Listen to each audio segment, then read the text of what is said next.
Guziaz ere harrapatu zuen erbi bat aulotan zegoala, baina nola hortzak erositzaikon, eginalak eginda ere ezin iduki izan zuen erbia. Da indarka zebiltzala igez egin zion. Bere jabe izariari azerretu zitzaion agitz, da agiraka gogorrez diotza.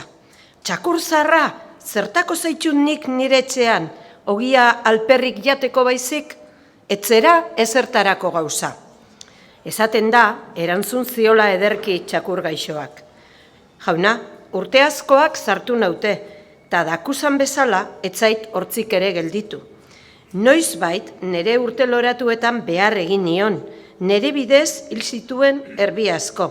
Orduan, esan nahi zuen arrorik, ez zeukala inok berorrek bezalako erbi txakurrik, diru askogatik ere ez ninduen salduko. Berriz, orain zapaltzen nau agirika.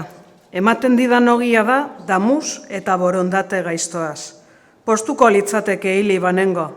Zer egin dezaket ba, zahartu ba naiz. Nola nik urteak atzeratu eta indar berriak hartu. Oroi bedi nire gaztetasuneko egikariekin. Errukitu bedi nire ezinagatik. Hobe nuke lehen bezalako oinak eta hortzak banitu. Bihotza lehengoa dut. Ipuin honek irakasten du argiro gaztegunetan behargina izan denari ez aiola erakutsi behar mukertasunik. Gerora sartzen egon baino besterik ezin duenean. Etxeko buruak hartu behar dituztela ondo eta errukiz morroi eta mirabe.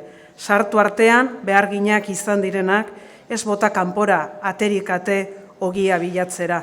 Eta arrazoi gehiagorekin umeak behar diotela lotza gorde, amodioz hitz egin, aurpegi ona erakutsi eta lastantasunez begiratu guraso zahar beharrik ezin dutenei. Zahar nekatuei ondo begiratu, beharreginak ondo saritu.